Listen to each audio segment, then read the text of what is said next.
Hey everybody, this is the second time I'm actually doing this. Not a first, right? And I hope it's recording my PowerPoint this time. I did it once and the screen was all black. So I hope all is good. Let's get started. And now I'm well practiced, right? Let's see here. Slideshow, begin. You guys, today we're talking about being optimal, not average. I love it. I love nothing more than advocating my clients to speak up for their needs, to be informed of what they should be looking for and asking for, and so much more. So, let me give you some tools, some insight today on how not to aim for average, as labs are giving you an average of what blood values are taken. Reach for optimal. See here. So week one, I'm gonna do a quick review. Week one was all about, Sam Feltham. Calories in don't equal calories out. If that were the case, Sam Feltham would have gained weight a lot in both experiments. Also, it's important to be calorie aware, but yet not calorie obsessed. Tediously tracking does not lead to wellness. It's good to see about what you're eating, where numbers are falling, but I would not obsess over it. And all in all, the secret to health is steady and smooth blood sugar control. Eat blood sugar balancing meals for peak wellness. Week two, I talked about, what wellness habits and things can you layer on top of each other. I was talking to a client last week and she's like, it's wild. She's like, in February, I weighed myself. I don't weigh myself often. And she's like, and just recently, I was like, I wonder where I'm at. And she had lost 10 pounds. And that's a great success. It was a target she was aiming for. And she was so mad because she couldn't pinpoint the one thing that led to the 10-pound loss. And it's not one thing, it's a layer of things. And that's why it's important to comb through 1% of everything, um, all in all. So, what can you comb through? We talked about fiber, sleep, hydration, snacking versus eating meals, alcohol and caffeine, self love, self talk, self care, and food timing, and so much more in week two. In week three, we showed you our kitchens and our pantries, and hopefully helped you feel inspired to make healthy food the obvious choice. And now, today, I'm going to talk about optimal labs and optimal health. I'm going to help you think like a dietitian. I'm going to help you think like a functional dietitian. And remember, even if you don't have type 1 diabetes, even if you don't have any labs that show any type 2 diabetes, insulin resistance is likely among us. And it's prevalent in 60 to 70% of Americans. And if you have health issues, you likely have some level of insulin resistance. So, quick graphics here. Some of the symptoms: excess body weight's a big one. Disrupted female cycles for those who are cycling, headaches, brain fog, constant hunger. That's insulin resistance. If my blood sugar is abnormally 180, like I was stuck at 180 this week and I was feeling so frustrated, and I was like, and I'm just so hungry. Because the brain thinks there's no food in the body if blood sugar is high. It just needs that insulin to be a better vehicle to get the blood sugar where it goes. Risk of insulin resistance. I don't believe in fear tactics, clearly, but they really don't work. They might be inspiring short term if you're diagnosed with something really hard, but think of the positive feelings. Think of the positive effects, outcomes, the things you're doing to keep you motivated. Keep riding that wave and celebrate all the small wins. It really matters. It'll help long term success. I can't lay into that enough. So let's begin with some labs. Grab your my chart, grab a notebook, and let's jot down some of these numbers. Fasting blood sugar. As someone with type 1 diabetes, like I celebrate if my blood sugar or client's blood sugar is below 120 when we wake up. But an optimal functional blood sugar range is between 70 and 90. And if I have a client's blood sugar who's 95, one, I want to know how old the meter may be, but two, I'm not splitting hairs over it. I just want to understand, okay, that is showing me not only are you in the upper range or above 90, but why? Where's the inflammation? Where is there insulin resistance? Why? What's going on in the lifestyle? What's going on in the diet? What's going on in the mind? So fasting blood sugar is something I always look at. Fasting insulin. This is a lab that's so important. If you have a doctor that asks your openness of what labs to take, ask for fasting insulin for those who are not type 1 diabetic, because it'll tell you your risk of step three of having a high fasting, or step three of having a high A1C. The insulin is going to be high first too much insulin creates insulin resistance, which then leads to higher blood sugar. So right now, a lot of doctors aren't looking in this window, and this is an important window where we can intercept and turn things around from the get go. So very important lab here.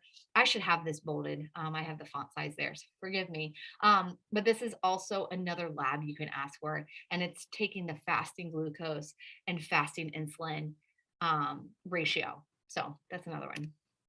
Hemoglobin A1C. This is a 3-month measurement, and it's a 3 month measurement of blood sugar control.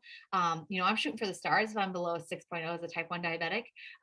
But I'm aiming for non-diabetic ranges. Like, why not? I deserve it. You deserve it.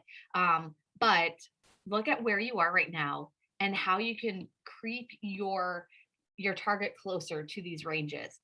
Don't jump there. It can backfire, especially with type 1 diabetes. If I'm eating, I'll use an example. If I'm eating 200 grams of carbs and all of a sudden I want a better A1C, I'm going to drop down to 50. That's too fast. In most things health, you need to go slow, transition, learn lessons, enjoy the journey, and pick up some tips along the way. CRP is a marker of inflammation. I want that below 0.5. And if you guys can tell, so these are the functional ranges. This is what a lab range from OSU or an institution will likely have, because that's where they're calling optimal. I always look at clients' liver enzymes, and if they're on the upper range, if they're high or out of the range, but if they're on the upper range of the measurement, it's a sign the liver needs some love. And I love doing biannual or quarterly detoxes, depending on what the goals are. Um, uh, Real food detoxes. And I look at this to decide on that as well. Every 10 pounds you may lose of weight. I know some of you have a goal of weight loss. Every 10 pounds of weight loss, it's important you do a real food detox to help sustain that weight loss, because our fat cells hold toxins. When we lose weight, our fat cells break down, toxins are dispersed throughout our body.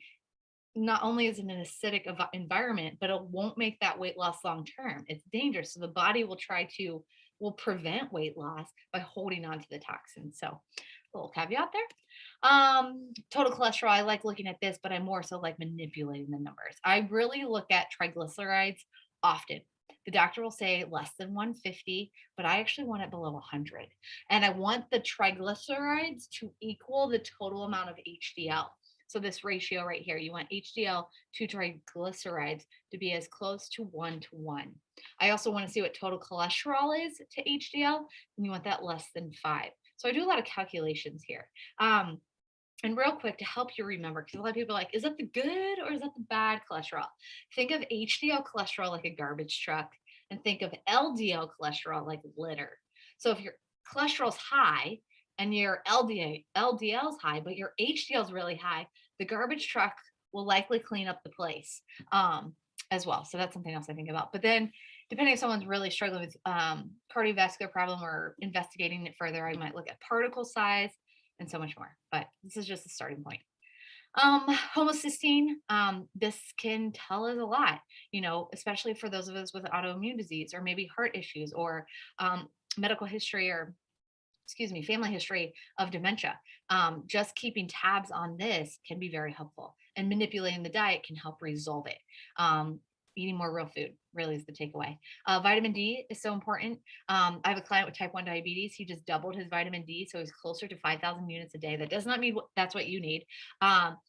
And his blood sugars became so much more steady, not by changing his diet, routine, exercise, just by taking extra vitamin D, and made his insulin work better.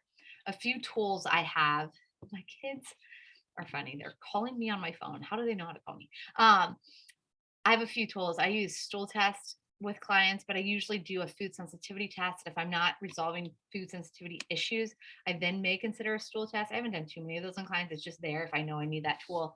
And I just started using the Dutch test, analyzing hormones, and that can be male or female, to understand why people are crashing in the afternoon, or why people aren't able to lose weight, or why infertility is present, or why PMS and hot flashes are so prevalent at a certain age and whatnot, and so much more. So this is a really cool test. I just am delving into it. And that's new.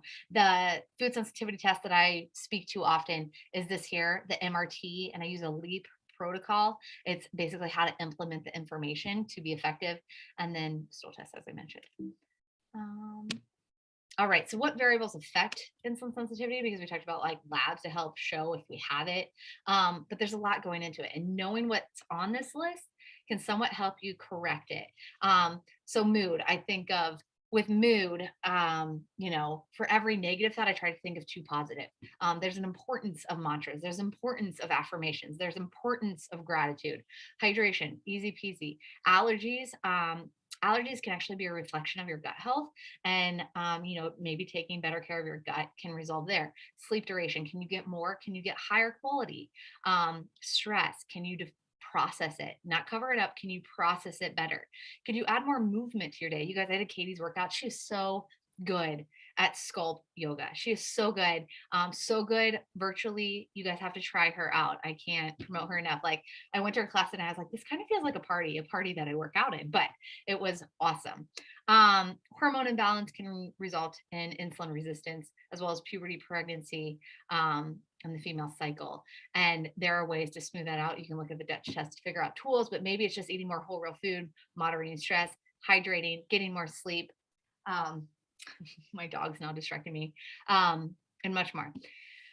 Excitement. I mean, we don't want to diffuse the excitement, but it can play into insulin sensitivity. Overeating, alcohol, gut health, supplements, meal timing, altitude. It's not something we can change all too much. But when I do fly, my blood sugars do get worse. I go higher. So I make sure I'm really hydrated. And even if I used to live in Australia, so when I would fly for 16 hours, I would purposely drink a glass of wine to help thin my blood. But yeah, there's things we can manipulate, and it's just helpful seeing these variables. It also can help us look at, okay, what can I tweak 1%? That's the name of the game. All right. I'm going to do a quick quiz here and just make a tally, yes or no. And this can help give you a picture of how much insulin resistance you may have. I'm going to read it. So there's 8 questions here plus 16 more, so 24 questions. And yeah, so do you feel hungry either immediately or shortly after eating? Tally, yes or no. If you miss a meal or if delayed, do you get hangry? Yes or no? Do you retain water after consuming salty food? Yes or no? Do you sleep less than 6 hours a night? Yes or no? Do you get fatigued after eating, like your eyes, your eyelids are very heavy if you're going back to work? Do you have a family history of diabetes? Yes or no? Do you have high blood pressure, 130/80, or on blood pressure meds? Yes or no? Do you have skin tags? Believe it or not, I had skin tags in high school. I remember it, and I thought it was like so scary, but I thought it was like a tumor. But it was just like skin tags on my neck. And I remember when I first got my insulin pump in 2002, that my doctor was like, you need to have 60 grams of carbs at every meal. And that was way too much carbohydrate for my body's needs. And I ate it and I took insulin for it, but I was just creating all this insulin resistance, inputting more carbohydrates and therefore more insulin in my body than I needed. So skin tags, that's a personal one. Do you carry any weight in the midsection? Do you have frequent or constant cravings for sugar or carbs? Do you have mood swings that are relieved by eating? Do you feel tired in the afternoon or early evening? Do you have high cholesterol or triglycerides above 150? Do you have a fasting blood sugar over 85? Do you sit longer than 90 minutes at a time? Do you often wake up in the middle of the night, usually around 2 or 3 a.m.? You wake up and must have breakfast right away. Energy levels aren't consistent throughout the day. You have a 3 p.m. slump hits you hard. You wake up groggy. When you eat sugar, you don't feel satisfied and instead crave more of it. You feel at the mercy of your hunger and food habits, and you're constantly thinking, like, what's the next snack? What's the next meal? What am I going to eat tomorrow? Insulin resistance makes us feel hungry. Do you experience brain fog? And do you tend to snack a lot? So do a quick tally. And then here's a score sheet, you guys. This is not like approved by Harvard or anything. It's just a scale of are you experiencing insulin resistant? And if you're 14, you can change this immediately. You really can. Food is powerful. What we feed can change our gut within 3 days, almost immediately in some ways. So no, food is power. Life is power. Your choices are powerful. As I mentioned, our first week was one of the cornerstones of our program. It was just the study from Nature Metabolism. When people are on controlled diets and wore CGMs, People whose blood sugar had bigger dips several hours after eating had a higher feeling of hunger and consumed hundreds of calories more than the others. Wellness is a matter of blood sugar control. And maybe those individuals with the bigger dips needed to eat a different breakdown of protein, fat, and carbs. Maybe they were dealing with a lot of stress. Maybe they weren't slept. Maybe they weren't hydrated. Maybe there's a lot more at play than we know. Um, but blood sugar is key. Health and weight loss aren't a matter of calorie counting. It's an art of knowing what, when, and how to eat to the unique person's needs. And it's far more than that. It's the variables I just went over, plus so much more. What do you guys need to continue to reset? Closing this program, what did you reset? What positive habits can you carry on? All in all, I always try to be unapologetically healthy. I try to be my biggest own advocate by educating myself, but speaking up for what it needs. Maybe it's, hey, waiter, can you help me select a gluten-free menu? I'm not hard on them. I practice phrasing my questions so I'm not nervous, but don't be scared to ask for help. Don't be scared to ask your doctor for some of these labs. Don't be scared to question some of your labs or medications or recommendations given to you. Take high quality vitamins, eat more real food than not, find joy, play, let go of things you can let go of, eat well, ask questions, and so much more. Because I have had such a good time leading you in these 4-week videos and the 4-week program. I know we still have a week ahead of us and office hours and more. But this was a first for me, and I've had an absolute blast with each and one of you. And I hope you feel more motivated. I hope more so than ever you feel educated and know how to put a stronger foot in front of the other in a wellness way. Where do you guys want to be when the ball drops this year? What do you want to say? What do you want to have no regrets for?